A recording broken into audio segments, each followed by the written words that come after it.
नमस्कार दोस्तों, अटूट बंधन कहानी पाठ के कार्यक्रम सुनो कहानी में आज हम लेकर के आए हैं सुपरिचित लेखिका मीनाधर पाठक जी की कहानी काश। इसको हमने लिया है वनिका प्रकाशन से प्रकाशित उनके कहानी संग्रह व्यस्त चौराहे से।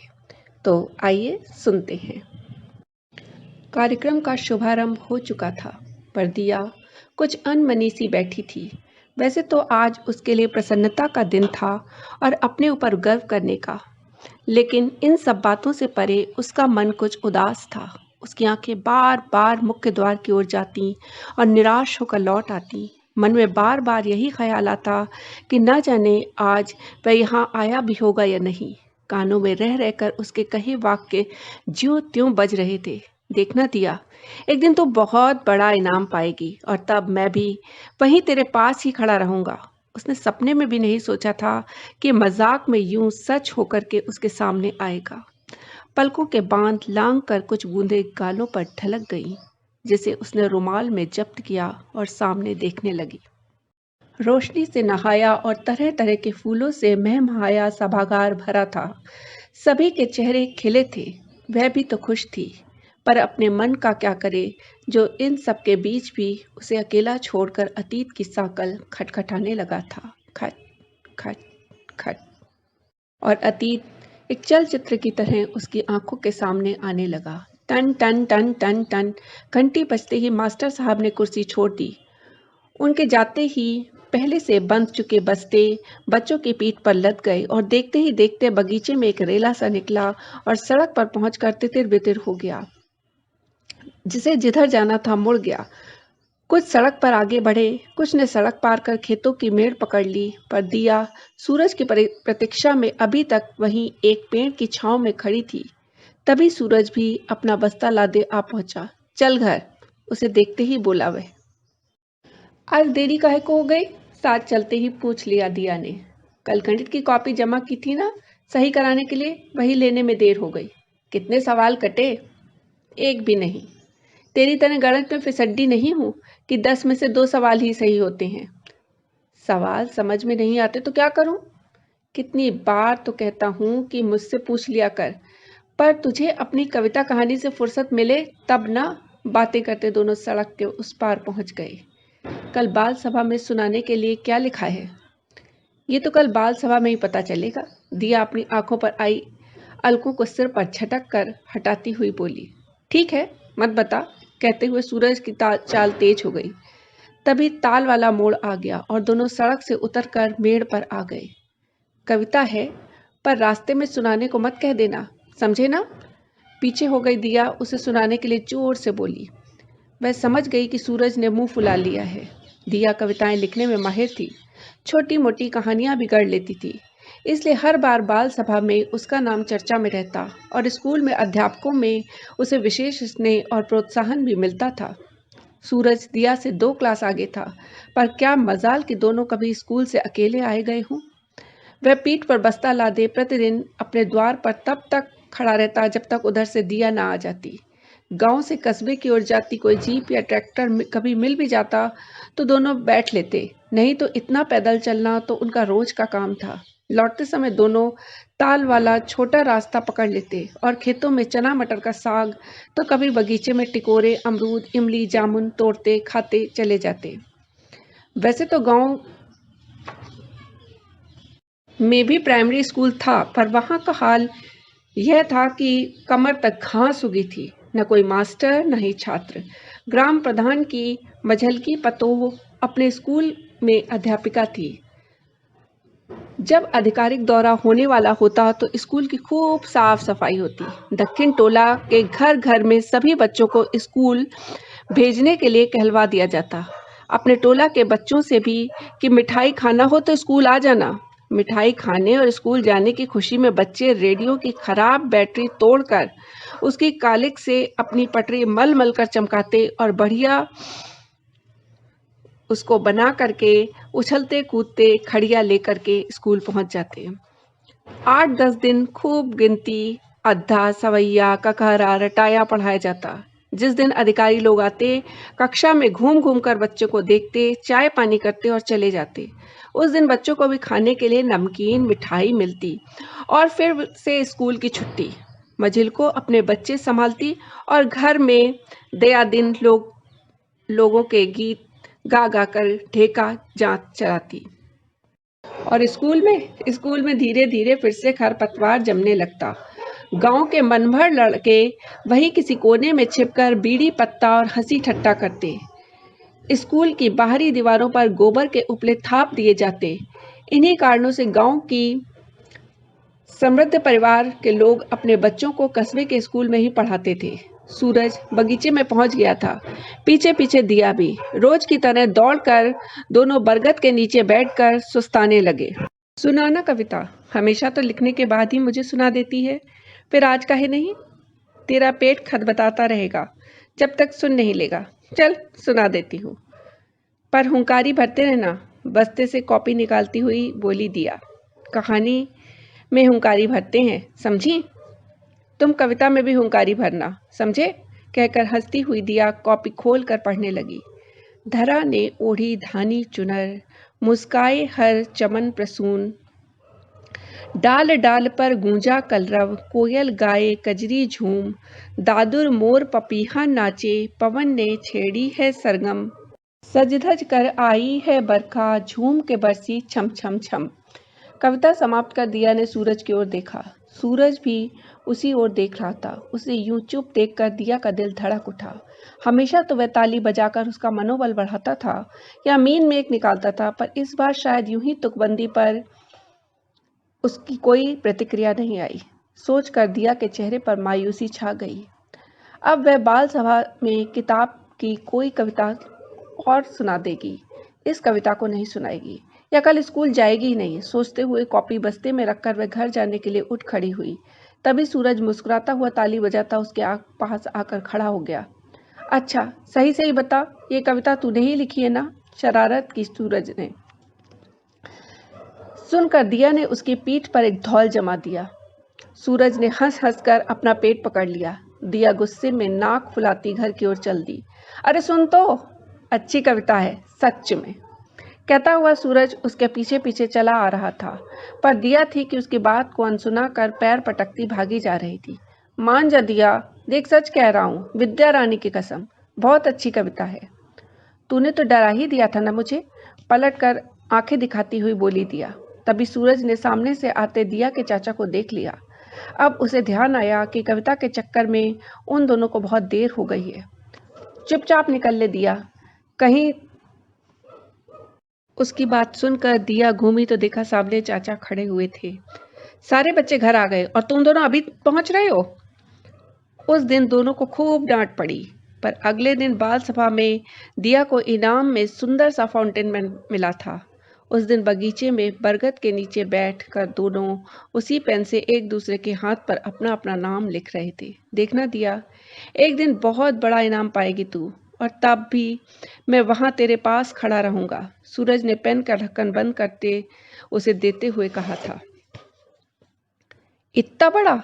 अपनी दोहें बाहें पसारते हुए दिया जोर से खिलखिलाकर हंस पड़ी। तू भी ना एकदम बकलोल है, कहकर सूरज ने दिया के सर पर एक चपत लगा दी थी।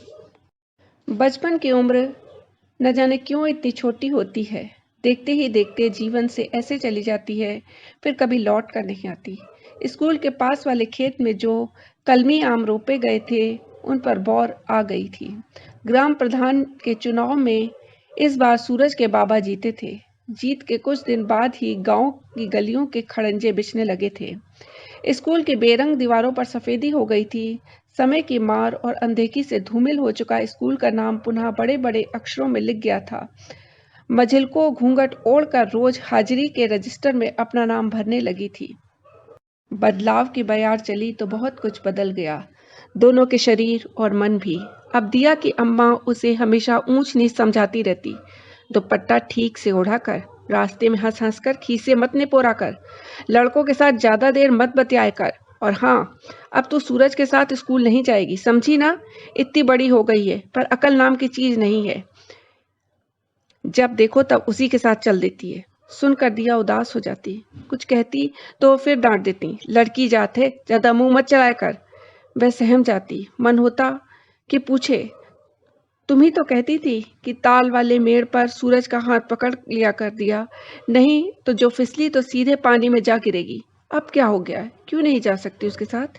लेकिन उनकी चढ़ी तौरियां देखकर उसके मुंह पर बोल न फूटते थे। धीरे धीरे सूरज का साथ छूटता चला गया। उसके भैया जो महीने में 2-4 बार स्कूल झांकने जाते थे, अब उसे छोड़ने और लेने आने लगे। परिस्थितियां बदल गई थीं, पर एक चीज अब भी नहीं बदली थी। सूरज आज भी अपने द्वार पर खड़ा दिया की प्रतीक्षा करता। जब वह उसके सामने से निकल जाती, तब उसके बाद ही वह साइकिल से स्कूल पहुंचता। समय ने उनका पहले जैसा निसंकोच बोलना, हंसना, खिलखिलाना सब छीन लिया था। उनके होंठ सिल चुके थे, परंतु आंखों से झरती मूक भाषा एक दूसरे के दिलों में पहुंच रही थी। उन दिनों विवाह में नचनिया नाच का प्रचलन था। गांव में समृद्ध घरों में वैवाहिक उत्सवों में नाच प्रतिष्ठा का विषय था। सूरज की बुआ का विवाह था और सबसे नामदार विदेशिया का नाच आया था। बारात की धूमधाम के बाद द्वारचार हुआ और फिर रात्रि भोज। उसके बाद उधर आंगन में वैवाहिक कार्यक्रम आरंभ हुए और इधर बगीचे वाले खलियान में लग गए। बारातियों के साथ गांव के लोग भी नाच देखने उमड़ पड़े थे। स्त्रियां भी कहाँ पीछे रहने वाली थी। लोग छिपकर बोरी बोरा जो भी मिला लेकर पहुंच गईं और इधर उधर देखकर उन्होंने पुरुषों के पीछे कुछ दूर हटकर वहां बोरा बिछाया जहां अंधेरा था। वे जानती थी कि उजाले में बैठे लोग देखना भी चाहें तो अंधेरे में उन्हें नहीं देख सकेंगे और वह चैन से नाच का आनंद ले पाएंगी। इधर दिया भी अपनी बुआ के साथ नाच देखने पहुंच गई। आधी रात बीत चुकी थी। सारे पुरुष नचनिया के लटके झटकों पर लोटपोट हो रहे थे। ढोलक, हारमोनियम, मंजीरे और झांझ की ताल पर जब नचनिया मटक मटक कर ठुमका लगाता तो सीटियों के साथ जियो हो विदेसिया, जियो हो विदेसिया के शोर से बगीचा गूंज उठता। साड़ी का पल्ला गिराकर कंधे हिलाता तो सारे पुरुष सिसकारियां भरने लगते। ये सब देखकर पीछे बैठी स्त्रियां एक दूसरे के कान के पास मुंह ले जाकर बतिया रही थी। इस रास रंग और धूम धड़ाम से वृक्षों पर बैठे पक्षी बार बार पंख फड़फड़ाकर उठते। दिया भी नाच में मगन थी कि तभी किसी का हाथ ढक्कन सा उसके मुंह पर आ लगा। दिल उछल कर कंठ में आ फंसा। वह कुछ समझती कि तभी उसके कान के पास कोई बोला, मैं हूँ सूरज। सूरज? उसका हाथ अपने मुंह से हटाकर फुसफुसाई वह। दिल की धड़कन कनपट्टियों तक गूंज उठी। सूरज उसका हाथ थाम कर पेड़ की ओट में ले गया और जाने कब तक दोनों एक दूसरे के अंक में समाये सांसों के साथ धड़कनों का संगीत सुनते रहे। कैसी है रे? उसके कान के पास मुंह सटाकर बोला वह। जैसे तुम हो सूरज। हम एक दूसरे का हाथ थामे खेतों के बीच मेड़ों पर दौड़ा करते थे, याद है तुझे? हाँ सूरज, सब याद है। और आज हम रात के अंधेरे में सबसे छुप कर मिल रहे हैं। लता सी लिपटी रही दिया कुछ न बोली। आगे की पढ़ाई के बारे में क्या विचार है? मैं तो बाहर जा रहा हूँ। कब? चौंक पड़ी वह। जल्दी ही। फिर लौटोगे कब? लगेगा दिया, पर छुट्टियों में तुझसे मिलने आता रहूँगा। जल्दी लौटना सूरज, लरच कर बोली दिया। अभी वह कुछ और कहती कि तभी बुआ उसे पुकारती उसके पास से गुजर गई। वह कांप उठी। तभी सूरज ने उसकी हथेली से कुछ दबा दिया। उसने मुट्ठी बांधी और भागकर अपनी जगह पर बैठ गई। सूरज अंधेरे में कहीं गुम हो गया था। दिया का दिल धाड़ धाड़ बज रहा था। सूरज के स्पर्श से उसका रोम रोम पुलक उठा। उसकी देह से उठती इत्र की सुगंध दिया की सांसों में अब भी घुल गई रही थी। उसे नाच अब कहाँ दिख रहा था। उसे तो अंधेरे में भी चारों तरफ सूरज ही सूरज नजर आ रहा था। तभी बुआ ने एक धौल जमाई दिया उसकी पीठ पर। कहाँ गई थी बिना बताए? पूरा बगीचा छान आई। कुछ ऊंच नीच हो जाता तो खा जाते घर वाले मुझे, बुआ गुर्राई। दिया ने अपनी कानी उंगली उठाकर बुआ के आगे रख दी। दिया ने अपनी कानी उंगली उठाकर बुआ के आगे कर दी। दिल की धड़कनें इतनी तेज थीं कि मुंह से बोल ही न फूटे। तो मुझे बता कर जाना था ना। मेरी तो जान ही निकल गई। बोलते हुए वे फिर बैठ गई। थोड़ी देर बाद ही स्त्रियां धीरे धीरे अपना बोरा उठाकर सरकने लगी। उजाले की आंच भी धरती तक पहुंचे उससे पहले उन्हें घर पहुंच जाना था। घर आकर दिया सीधे कमरे में चली आई। माँ और चाची बुआ के साथ खेतों की ओर निकल गईं। दरवाजे की चिटकिनी चढ़ाकर दिया ने लालटेन की बत्ती बढ़ा ली और मुट्ठी में बंद मुड़ा तुड़ा कागज खोल कर पसार लिया। सूरज का लिखा हुआ प्रेम पत्र और उसमें लिपटा पीले रंग का लाल छींटदार रिबन को उठाकर धड़कते दिल से वह पत्र पढ़ने लगी। मेरी दिया, आज बहुत हिम्मत जुटाकर तुझे पत्र लिख रहा हूँ। हम कब बड़े हो गए पता ही नहीं चला, और क्यों बड़े हो गए। हम छोटे ही अच्छे थे, कम से कम साथ तो रहते थे, किसी का कोई भय नहीं था। जब से बड़े हुए बात करना तो दूर, एक दूसरे को नजर भर देख भी नहीं सकते। न जाने कब तेरी आंखों में लज्जा और मेरी आंखों में संकोच समा गया। पर जानती है दिया, अब भी मैं वही बरतर बैठ तेरी याद करता हूँ, तेरी राह देखता हूँ, जबकि जानता हूँ तू नहीं आएगी। फिर भी वहाँ बैठकर पहले जैसे तुझसे बतियाने का बहुत मन करता है। खैर, मैं जा रहा हूँ, तू भी लिखती पढ़ती रहना, सिलाई कढ़ाई में मत उलझ जाना, समझी। मैं जल्दी लौटूंगा, फिर किसी दिन वहीं बैठकर हम जी भर बात करेंगे। तेरा अपना सूरज। पढ़ते ही दिया की आंखें छलक पड़ी। तभी आंगन में हैंडपंप चलने की आवाज़ आई। उसने जल्दी से पत्र और रिबन को अलमारी में अपने कपड़ों के नीचे दबा दिया। फिर धीरे से दरवाज़ा खोला और लालटेन बढ़ाकर पलंग पर लेट गई। सूरज के बिना दिया का मन अब ना तो स्कूल में लगता था, न ही घर के किसी काम में। धीरे धीरे दिन बीतने लगे। फिर मास दिया ने 12वीं की परीक्षा दी और उसके बाद ही घर में उसके विवाह को बात होने लगी। न जाने कब से उसके लिए दूल्हा खोजा जा रहा था। उसे तो तब पता चला जब सब कुछ तय होकर दिन भी निकल आया। उसके आंसू नहीं रुक रहे थे। मैं भी ब्याह नहीं करूंगी अम्मा, सरसों डगराती अपनी अम्मा के सामने जाकर खड़ी हो गई। दिया, चुप कर, अपने ब्याह के बारे में कोई लड़की बोलती है भला? उसकी अम्मा ने झिड़की थी। अम्मा, अभी मुझे और पढ़ना है, कहते हुए दिया ने सूप पकड़ लिया। अपने घर जाके पढ़ लेना जितना पढ़ना हो। अम्मा की बात सुनकर दिया सिसक उठी।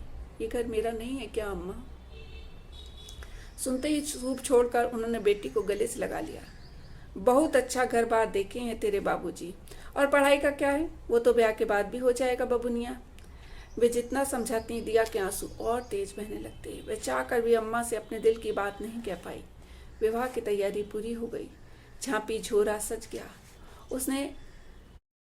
उसकी अम्मा ने बक्सा लगाकर उसमें सास, ननद, जेठानी आदि को कौन कौन सी साड़ियों पर कितना कितना रुपया रखकर पाँव छूना है समझा दिया। हल्दी वाले दिन सुबह से ही घर में चहल पहल थी। किसी तरह सबकी नज़र बचाकर दिया ने अपना कमरा बंद कर लिया और अलमारी से पत्र निकाल कर पढ़ने लगी। सूरज का चेहरा उसकी आंखों के सामने घूम गया। आंखों में बिन बुलाए मेहमान से आंसू भर आए। पत्र पढ़कर उसने पास रखे लोटे में डुबो दिया। एक एक कर सारे अक्षर पानी में उतर गए। रोशनाई पीकर लोटे का पानी नीला हो गया। दिया ने खुला कागज निकाल कर वहीं पसार दिया और सूखने पर उसे उसी रिबन में लपेट कर विदाई वाले बक्से में कपड़ों के नीचे रखकर कमरे का दरवाज़ा खोल दिया। अगले ही दिन विवाह के हवन कुंड में सब कुछ स्वाहा हो गया और रोती बिलखती दिया को जीप में बिठाकर विदा कर दिया गया। ससुराल में पांव रखते ही एक अल्हड़ लड़की कहाँ बिला गई और दिया के भीतर एक समझदार गंभीर स्त्री उगाई। धीरे चलना, धीरे बोलना, धीरे हंसना, उसे अपनी अम्मा का बताया सब शऊर आ गया था। जिंदगी को बढ़ना है सो आगे बढ़ चली। दिया की दुनिया अब पति और बच्चों तक सिमट गई। देखते ही देखते बरस 10 बरस बीतते चले गए और एक दिन स्वेटर बुनते हुए अचानक ही सूरज के लिखे शब्द उसके मन मस्तिष्क में बिजली से कौंध गए। सिलाई बुनाई में मत उलझ जाना दिया, लिखती पढ़ती रहना। चलती सिलाइयाँ रुक गईं। लगा जैसे एक पल को सब कुछ थम गया है। अब तक बादलों ने धरती पर न जाने कितना पानी ढरका दिया था। नदियों का कितना पानी बहकर समुद्र से जा मिला था। वृक्षों ने कितनी बार चोला बदल लिया था। उसकी अपनी उम्र की कितनी दहाई बढ़ गई थी, उसे भान ही नहीं हुआ। तभी दिया को कुछ याद आया। वह उठी और स्टोर रूम की ओर बढ़ गई। लाइट ऑन करी। बड़े बक्से के ऊपर एक पुराना बक्सा रखा था। उसके ऊपर भी ढेर सारा सामान लदा था। अलमारी से चाबियों का गुच्छा निकाला और बक्से के ऊपर से सामान हटाकर एक एक चाबी लगाकर ताला खोलने का प्रयास करने लगी। लेकिन कोई चाबी लग ही नहीं रही थी। शायद उसकी चाबी दूसरे गुच्छे में हो। सोच ही रही थी कि तभी खट्टे से ताला खुल गया। तब वह पहली बार आलोक के साथ लखनऊ आई थी, तब यही बक्सा साथ लाई थी। बीतते समय के साथ बक्सा स्टोर रूम की शोभा बन गया। ताला खुलते ही वह एक एक सामान निकालने लगी। बच्चों के छोटे छोटे कपड़े, बड़े बेटे के जन्म पर माँ द्वारा भेजे गए कुछ लकड़ी के खिलौने, उसकी बहूती साड़ी और उसके हाथ का सूत खींचकर काढ़ा हुआ रुमाल, मेज पोस्ट, गोजी, ट्रे कवर आदि सामान निकालने के बाद सबसे नीचे बिछा कपड़ा हटाकर वहां पड़ा हुआ कागज उठा लिया। वर्षों से दबा दबा कागज हर मोड़ पर कट चुका था, पर रिबन सुरक्षित था। उसने देखा पीले रंग पर कहीं कहीं धब्बे जरूर पड़ गए हैं, परंतु लाल रंग ने अपना चटकपन नहीं खोया था। आज भी वैसे का वैसा था जैसा पहले दिन। फिर उसकी नजर उस कागज के टुकड़े पर अटक गई। कुछ सोचकर वह धड़कते दिल से उन्हें आपस में जोड़ने लगी। आस ये कि शायद उस पर सूरज का लिखा कोई धुंधला अक्षर बचा रह गया हो। वह आज उन्हें फिर से पढ़ना चाहती थी, लेकिन कागज पर एक भी अक्षर नहीं मिला। मिलता भी कैसे? उसी ने तो उन अक्षरों की हत्या की थी। टाइटैनिक के यात्रियों की तरह एक एक कर उन सारे अक्षरों ने भी लोटे के समुद्र में डूब कर दम तोड़ दिया था, परंतु कहीं कहीं कुछ स्याही के धब्बे अब तक बचे रह गए थे। उंगलियों के पोरों से उन धब्बों को सहलाते हुए उसकी आंखें डबडबा आईं। वो बचपन के खेल, लड़ाई झगड़े, रूठना मनाना, उम्र के साथ बढ़ती पाबंदियां और फिर एक दिन उन दोनों का अलग हो जाना। एक लंबी सांस भरकर आंसू पोंछ ले दिया ने, और रिबन के साथ उस खुले पत्र को वैसे ही रख दिया जैसे वो रखा था, और बक्से का ताला बंद कर दिया। वर्षों पीछे छूटा उसका लेखन भी यादों की स्लेट पर उग आया था। वहां से निकलकर वह बच्चों की अलमारी के सामने आ खड़ी हुई। कांपते हाथों से रजिस्टर पेन उठा लिया। लिखने बैठी तो उंगलियां थरथरा उठी। लगा कि लिखना तो दूर, वह तो कलम पकड़ना ही भूल चुकी है। पर सूरज के कहे शब्द रह रहकर उसे लिखने को प्रेरित करते रहे। आखिरकार दिया ने मजबूती से कलम थाम ली और उसका लेखन पुनः जीवंत हो उठा। फिर लिखना आरंभ किया तो लिखती ही चली गई। इस बीच आलोक ने स्मार्टफोन लाकर फेसबुक पर उसका अकाउंट भी बना दिया था। पति से मिला ये उपहार उसके लिए वरदान साबित होगा यह वह नहीं जानती थी। यहाँ उसके लेखन को नए आयाम मिलते गए और उसके लेख की यात्रा धीरे धीरे ही सही अपनी मंजिल की ओर बढ़ चली। पर जब भी कोई रचना पूरी होती उसे सूरज की बहुत याद आती। काल का पहिया अपनी गति से घूमता रहा। दिया लगन से लिखती रही। देखते ही देखते किताब दर किताब उसका कद बढ़ता चला गया। दीपा ने साहित्य जगत में अपनी उपस्थिति दर्ज करवा ली थी। ऐसा नहीं था कि यह सब उसके लिए आसान था। आलोचनाओं का सामना करते हुए कितनी बार उसे निराशाओं के भंवर में गोते भी लगाने पड़े थे, परंतु इन्हीं आलोचनाओं ने उसकी कलम को धार भी दी थी। आलोक बैंक की नौकरी से रिटायर हो गए थे। समय के साथ बच्चों के ब्याह हुए और वे अलग अलग शहरों में सेटल भी हो गए। इसी बीच उसका एक उपन्यास चर्चा पर चर्चा की सीढ़ियां चढ़ता हुआ बुलंदी के फलक की ओर बढ़ने लगा।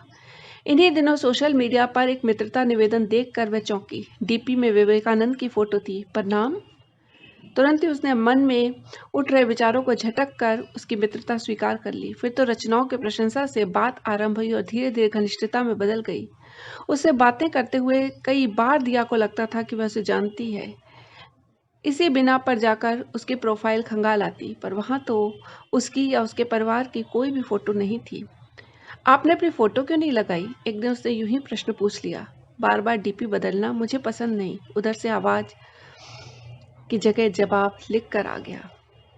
दिया उसके दो टूक जवाब और अपने प्रश्न पर झुंझला उठी। उसे क्या, एक प्रशंसक ही तो है, उसके बारे में जानने की इतनी अधीरता क्यों है? उसका नाम सूरज है तो क्या वो वही सूरज थोड़ी ना होगा? अब दिया ने मौन साध लिया। सोचता हूँ कि डीपी बदल ही लूं। जैसे उसने दिया के मौन को सुन लिया। संदेश पढ़कर भी दिया चुप रही, और कुछ दिन बाद अचानक उसकी बदली डीपी में सूरज की वही छवि देख दिया की आंखें फटी की फटी रह गईं। दिया दिया अस्थाना। एकाएक अपना नाम सुनकर वह चौंक पड़ी। उसके नाम की पुकार हो रही थी। वह अतीत से वर्तमान में ऐसे लौटी जैसे सैकड़ों मील पैदल चलकर आई हो, थकी सी। चेहरे पर उदासियों के बेग लिए उठी और आगे बढ़ गई। एक बार फिर हॉल तालियों से गूंज उठा। कुछ देर बाद ये महामहिम की अनुमति लेकर कार्यक्रम का समापन हो गया। सम्मान पाकर वह फूली नहीं समा रही थी, लेकिन उसकी आंखें अब भी सूरज को तलाश रही थीं। एक उम्मीद उसके मन में घुमड़ रही थी कि बीते लगभग 4 दशक बाद उसे आज देखेगी। एक बार तो दिख जाओ सूरज। एक उम्र के बाद चेहरा भी बदल जाता है। तो मैं पहचानूंगी कैसे? सम्मान की सूचना देते हुए कितनी बार उसने संदेश भेजा था। तुम्हें पीले फूल पसंद है ना? स्माइली के साथ जवाब आया था। तुम्हें देखने का बहुत मन है सूरज, वह चाह कर भी नहीं लिख सकी थी। सोचते हुए वह सबके साथ सीढ़ियां उतर कर अपनी गाड़ी की ओर बढ़ गई। गाड़ी रायसेना हिल से नीचे उतर रही थी। दिया सामने शीशे के पार देख रही थी कि शायद कहीं पीले फूलों का गुलदस्ता लिए वह खड़ा हो, पर पीला रंग जैसे आज धरती से उड़ गया था। अब सारी आस खत्म हो चुकी थी। उसने पर्स से फोन निकाल कर ऑन किया कि शायद सूरज ने कोई मैसेज भेजा हो, पर यह क्या? उसकी प्रोफाइल ही नहीं दिख रही थी। कई बार सर्च करने के बाद भी नहीं दिखी। तो क्या मुझसे बात करने के लिए सूरज ने फेक अकाउंट बनाया था, या उसने मुझे ब्लॉक कर दिया? मन में अनेक प्रकार के विचार उमड़ पड़े। उसने अपनी आंखें मूंद कर सिर सीट पर टिका दिया। मैम, ये आपके लिए कोई दे गया था। सुनकर चौंक पड़ी वह। आंखें खुली तो ड्राइवर के हाथ में पीले गुलाबों का एक गुच्छा था। देख कर दिया कि आंखें में 100 वसंत खिल उठे। उसके चेहरे से जैसे उम्र की लकीरें मिटती जा रही थी। अरे, ये किसने दिया तुम्हें? कहते हुए उसने गुच्छा झपट लिया और हर एक फूल को ऐसे निहारने लगी जैसे उसमें सूरज का अक्ष दिख रहा हो। कोई साहब थे, कह रहे थे जल्दी में हैं, नहीं तो आपके आने तक जरूर रुकते। सुनकर एक ही पल में दिया के चेहरे का रंग पीले से मायूसी के चेहरे में बदल गया। तभी उन पीले गुलाबों के बीच लाल रंग का झांकता हुआ कुछ दिख गया। अरे, लाल गुलाब! दिल की धड़कनों को कनपटियों पर महसूस करते हुए उस गुलाब को आहिस्ता से खींच लिया उसने। जैसे ही पूरी डंडी बाहर आई, वह झुक पड़ी। तय की हुई एक पर्ची उस डंडी में चिपकी थी। सावधानी से टेप हटाकर उसने पर्ची को डंडी से अलग कर खोला तो वर्षों बाद भी सूरज की हैंडराइटिंग पहचानने में उसे एक पल न लगा। छोटे छोटे सुंदर अक्षरों में लिखा था, दिया, ढेर सारी शिकायतें थी तुमसे, नाराजगी भी। मेरी खुशियों की थैली लेकर तुम चली गई थी। तुम्हारे ब्याह की खबर पाते ही मेरा जीवन निरुद्देश्य सा व्यर्थ हो गया था। मुझे ऐसा लगा कि अब जीवन का कोई फायदा ही नहीं है। मैं निराशाओं के गर्त में ढह गया। दिया, माँ बाबूजी के प्रति मेरी भी कुछ जिम्मेदारियां हैं, मैं ये तक भूल बैठा था। मेरे लिए जैसे सब कुछ खत्म हो गया था, पर माँ ने मुझे संभाल लिया था। उन्होंने ही समझाया कि कभी भी सब कुछ खत्म नहीं होता, कुछ ना कुछ शेष बचा ही रह जाता है, भले ही वह शून्य ही क्यों न हो। हाँ, ये अलग बात है कि कुछ लोगों के लिए शून्य का अर्थ अंत होता है, लेकिन तुम इसे कैसे कर लेते हो, ये तुम्हारे ऊपर है। माँ ने शायद मेरा मन पढ़ लिया था। वह क्या कहना चाहती थी मैं समझ गया था। अब मुझे तुम्हारे बिना ही जीवन के बाकी अध्याय लिखने पड़ने थे, जो मेरे लिए बहुत कठिन था। सच कहता हूँ दिया, लिखना तो बहुत कुछ चाहता हूँ, लेकिन सब कुछ लिखना संभव कहाँ होता है। सोचा तो था कि जब तुम इस मुकाम पे पहुंचोगी तब मैं भी तुम्हारे साथ में खड़ा रहूंगा, पर काश कि ऐसा हो पाता। तुम्हारा सूरज। काश। दिया के होंठ हिले थे, आंखें बरस पड़ी थीं। तभी अचानक फोन की घंटी दिमाग पर हथौड़े सी बजी। लगा जैसे गहरी नींद से जागी हो। उसने हड़बड़ाकर अपनी आंखें खोल ली। आंसू उसके गालों पर ढलक आए थे। वह अपने हाथ देखने लगी थी, पर हाथ तो खाली थे। न तो गाड़ी में वह बैठी थी, न ही उसके पास कोई पत्र था, न गुलदस्ता, कुछ भी तो नहीं था। उसने चारों तरफ नजर दौड़ाई। पश्चिम में आकाश की लाली सिमट गई थी और सूरज क्षितिज के उस पार उतर गया था। हे भगवान! वह तो शाम होते ही अपनी किताब के साथ छत पर आ बैठी थी, कुछ देर उन अनुभूतियों के साथ अकेले रहने के लिए जो उसकी उस किताब से उपजी थी। उन अथाह अपनी अंगुलियों से अपना माथा दबाने लगी थी दिया। पलकें अब भी भीगी थीं। गोद में किताब के नीचे पड़ा फोन लगातार बजने के साथ साथ वाइब्रेट भी हो रहा था। जल्दी से दिया ने फोन उठा लिया।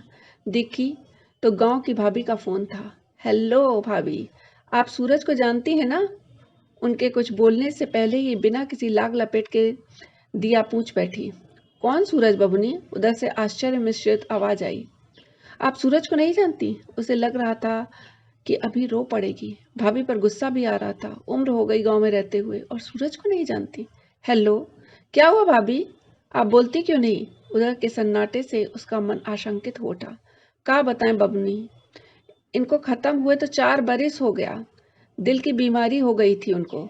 दिल्ली के बड़का बड़का डॉक्टर लोग का दवाई हुआ, बाकी कोनो फायदा नहीं हुआ। और जानती है ना, ये गांव में बर्तर बैठे बैठे ही उनका परान निकल गया। भाभी बोलती ही जा रही थी। दिया के हाथ में जैसे फोन थामे रहने भर को भी जान नहीं बची थी। फोन सड़क कर नीचे जा गिरा। वह जहां थी वहीं जड़ हो गई। रोम रोम से पसीने की धारा फूट पड़ी। हवा के झोंकों से मानो दिया की लौ भी झप्प से बुझ गई थी और उसकी बाती से निकलते धुएं की पतली सी लकीर क्षितिज पर एक ओर बढ़ती जा रही थी। तो ये थी मीना पाठक जी की कहानी काश। एक मार्मिक प्रेम कहानी जहाँ दो प्रेमी मिल नहीं पाते हैं और उनके बीच है समाज खड़ा हो जाता है, लेकिन उम्र की पायदानी चढ़ने के बाद भी वो भूल नहीं पाते एक दूसरे को। एक के प्राण निकल जाते हैं उसी बर्तर के नीचे बैठे हुए और दूसरी उस रिबन से जिंदगी भर बंधी रहती है। तो ये कहानी आपको कैसी लगी हमें ज़रूर बताइएगा, और अगर आपको हमारा काम पसंद आ रहा है तो चैनल